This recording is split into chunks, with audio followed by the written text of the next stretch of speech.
తిరుపతి జిల్లాలో కౌంటింగ్ ఏర్పాట్లు పూర్తి చేశామని జిల్లా కలెక్టర్ ప్రవీణ్ కుమార్ అన్నారు. పద్మావతి మహిళా విశ్వవిద్యాలయంలో 16 కౌంటింగ్ సెంటర్లు ఏర్పాటు చేశామన్నారు.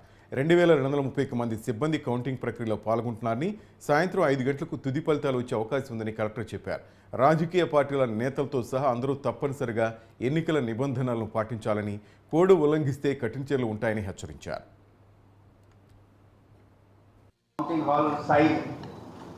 పెద్ద ఉండడం వల్ల అక్కడే 4-5 పోస్టల్ బ్యాలెట్ టేబుల్ ఏర్పాటు చేసి కౌంటింగ్ చేయబోతున్నామండి.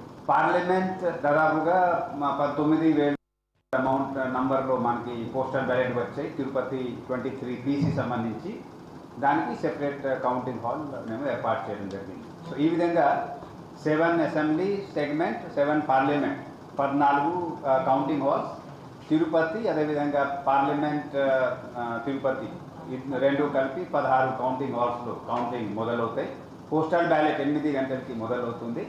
హాఫ్ అన్ అవర్ తర్వాత ఈవీఎం కౌంటింగ్, సియులో ఓట్ రిజల్ట్ తెలుసుకోవడం మొదలవుతుందండి 8:30కి. స్ట్రాంగ్ రూమ్ 7 o'clock ఆ టైంలో కంటెస్టింగ్ క్యాండిడేట్స్ వాళ్ళ ఏజెంట్ సమక్షంలో, అబ్జర్వర్ సమక్షంలో, మన జిల్లాలో కూడా అబ్జర్వర్స్ 4 ఉంటారు.